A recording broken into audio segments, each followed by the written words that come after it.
আর ইতিমধ্যেই 12:30 ঘড়িতে সময় বেজে গিয়েছে এবং সাজা ঘোষণার প্রক্রিয়া শুরু হয়ে গিয়েছে, যা আমরা জানতে পারছি। ঘড়ির কাঁটায় এখন 12:34 বিচারক এসে উপস্থিত হয়েছেন কোর্টরুমে এবং সেখানেই আজ প্রথমে সঞ্জয় রায়কে বলতে বলা হবে, তারপর নির্যাতিতার পরিবার তারাও তাদের বক্তব্য রাখবেন এবং আজ বিচারক অনির্বাণ দাস সঞ্জয় রায়ের কথা শুনবেন।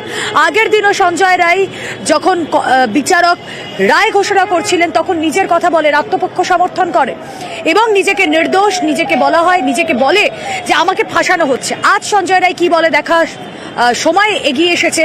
এই মুহূর্তে আপনাদেরকে জানিয়ে রাখি, বিচার প্রক্রিয়া তা শুরু হয়ে গিয়েছে। সাজা ঘোষণার প্রক্রিয়া টু বি এক্স্যাক্ট তা শুরু হয়ে গিয়েছে। ঘড়িতে সময় 12:35 সাজা ঘোষণার প্রক্রিয়া শুরু হয়ে গিয়েছে। কিন্তু গত শনিবার 18 জানুয়ারি আমরা দেখেছিলাম যে রায় ঘোষণার যে প্রক্রিয়া ছিল সেটা খুব দীর্ঘ ছিল না, মিনিট 7 থেকে 10, আর তার মধ্যেই বিচারক অনির্বাণ দাস তিনি রায় ঘোষণা করে দেন, দোষী সাব্যস্ত করেন সঞ্জয় রায়কে। সেই সঞ্জয় রায় যে সিভিক ভলেন্টিয়ার, অভিযুক্ত সিভিক ভলেন্টিয়ার, ঘটনার দিন হ্যাঁ সঞ্জয় রায় সেখানে ছিল, যা যা সার্কামস্ট্যান্সিয়াল এভিডেন্স সমস্ত কিছু ইঙ্গিত করে সঞ্জয় রায় দোষী এবং বিচারক তাকে বারবার বলে আপনার অপরাধ প্রমাণিত। কিন্তু সেদিন সঞ্জয় রায় ছিল খানিক বেপরোয়া এবং সঞ্জয় রায় বারবার বিচারককে বলে, নিজের পক্ষ সমর্থন করে, আত্মপক্ষ সমর্থন করে বিচারককে সে বলে আমি নির্দোষ, আমার কোনো দোষ নেই। সেটা তো আপনিও বুঝতে পারছেন স্যার। আজ সঞ্জয় রায় কি সেই বেপরোয়া মনোভাবই রাখে?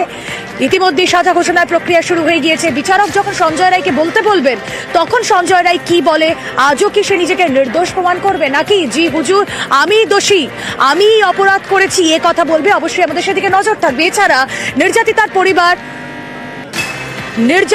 পরিবার কি বলে সেদিকে নজর থাকবে। ছবি দেখছেন আপনারা, ইতিমধ্যে বিচারক তিনি প্রবেশ করেছেন এজলাসে, তিনি বসলেন। এই মুহূর্তে সাজা ঘোষণার প্রক্রিয়া শুরু হলো। এবার সেই ছবি আপনাদেরকে দেখাচ্ছি, সেই কথা আপনাদেরকে বলছি। লেটেস্ট আপডেট নিতে থাকবো। অমিত প্রতিনিধি রয়েছেন সঙ্গে। অমিত, বিচারক চলে এলেন, বিচার প্রক্রিয়া শুরু হলো। গতদিন বিচার প্রক্রিয়া আমরা দেখেছিলাম, সাজা ঘোষণা আজ হবে। সেদিনকে রায় ঘোষণা প্রক্রিয়া দেখেছিলাম, নাতি দীর্ঘ ছিল। আজ কি হতে চলেছে?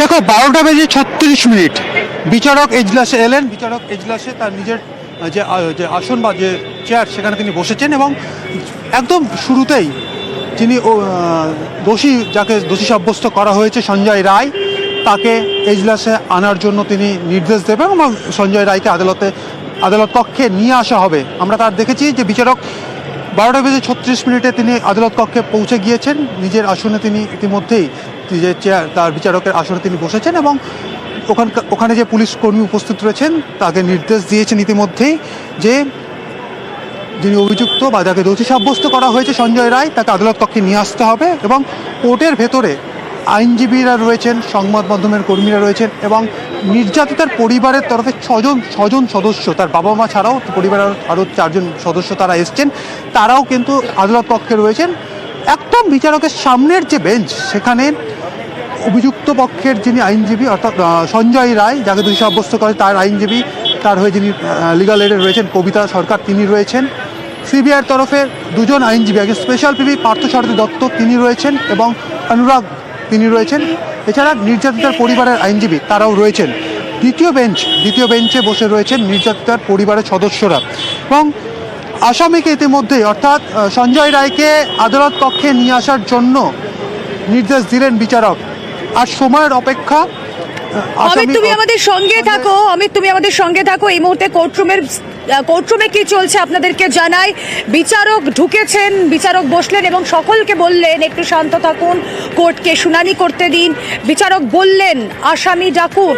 বিচারক এই মুহূর্তে আদালতে ঢুকলেন, তিনি চেয়ার গ্রহণ করলেন এবং তারপর তিনি বললেন একটু শান্ত থাকুন, কোর্টকে শুনানি করতে দিন।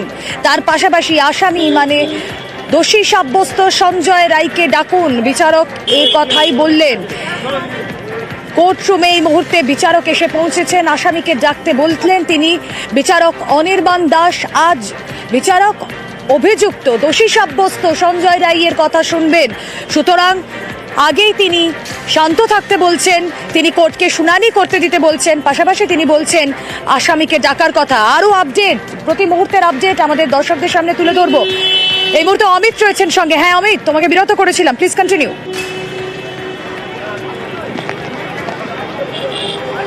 একেবারেই বিচারক ইতিমধ্যেই তার নিজের আসনে বসেছেন এবং ইতিমধ্যেই যে পুলিশ কর্মী ছিলেন তাদেরকে বলেছেন যে অভিযুক্ত দোষী সাব্যস্ত সঞ্জয় রায়কে আদালতে নিয়ে আসার জন্য। আদালত কক্ষ আজকেও ভিড়ে ঠাসা, কারণ আমরা দেখেছি শনিবার যেদিন দোষী সাব্যস্ত করা হয়েছিল সেদিনও আদালতে কার্যত বেগ পেতে হয়েছিল সঞ্জয় রায়কে ভেতরে নিয়ে আসার জন্য। সেখানে আজকে আগে ভাগেই নিরাপত্তা সেখানেও বাড়ানো হয়েছে, সেখানেও কর্ডন করে দেওয়া হয়েছে যাতে সঞ্জয় রায়কে নিরাপদে একদম এজলাসে যে কাঠগড়া রয়েছে সেখানে যাতে নিয়ে আসে পৌঁছে দেওয়া যায় সম্ভব হয়, সেই জন্য আগে থেকে পুলিশি ব্যবস্থা করা হয়েছিল আদালত কক্ষের ভেতরে। এবং বিচারক এজলাস আসার পরে সবাইকে শান্ত হতে বলেছেন এবং এই মুহূর্তে অপেক্ষা করা হচ্ছে যে সঞ্জয় রায় আদালত কক্ষে এলেই শুরু হবে সাজা ঘোষণার যে প্রক্রিয়া এবং সঞ্জয় রায় এলে তার কি বক্তব্য। কারণ আমরা শনিবার দেখেছিলাম তিনি বিভিন্ন যুক্তি, নিজেকে নির্দোষ প্রমাণের জন্য বিভিন্ন যুক্তি আদালতের কাছে তিনি বা বিচারকের সামনে তিনি বলছিলেন।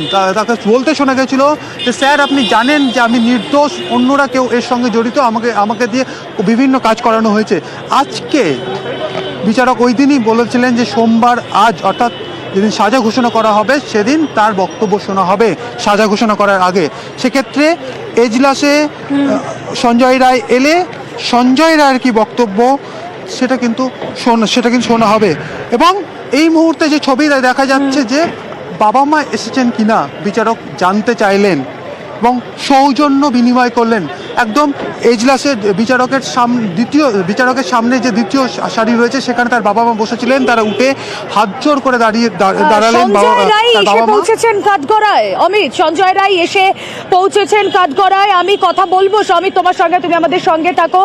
বাবার খোঁজ নিয়েছেন বিচারক অনির্বাণ দাস, বাবা দাঁড়িয়ে উঠে হাত জোর করলেন, বিচারকও পাল্টা সৌজন্য দেখালেন হাত জোর করে।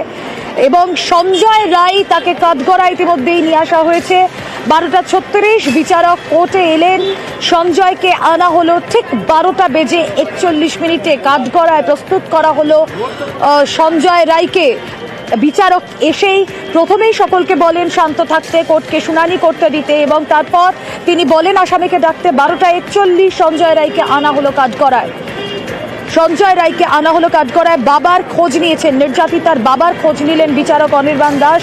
বাবা হাত জোর করলেন উঠে দাঁড়িয়ে, সৌজন্য বিনিময় হলো বিচারক এবং নির্যাতিতার বাবার মধ্যে।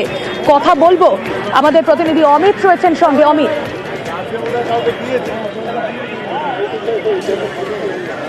ইতিমধ্যেই কাঠগড়ায় দাঁড়িয়ে রয়েছেন সঞ্জয় রায়। একই পোশাক, গ্রে কালারের ধূসর রঙের যে সোয়েটার তিনি আগের দিন পরে এসেছিলেন, শনিবার পরে এসেছিলেন, সেই ধূসর রঙের সোয়েটার তার পরনে রয়েছে এবং কাঠগড়ায় তিনি এই মুহূর্তে দাঁড়িয়ে রয়েছেন। এবং বিচারক তাকে বলেছেন এই মুহূর্তে যে আপনি যে দোষী সেটা কিন্তু গতদিন বলা হয়েছে, অর্থাৎ শনিবারই তাকে দোষী সাব্যস্ত করা হয়েছে।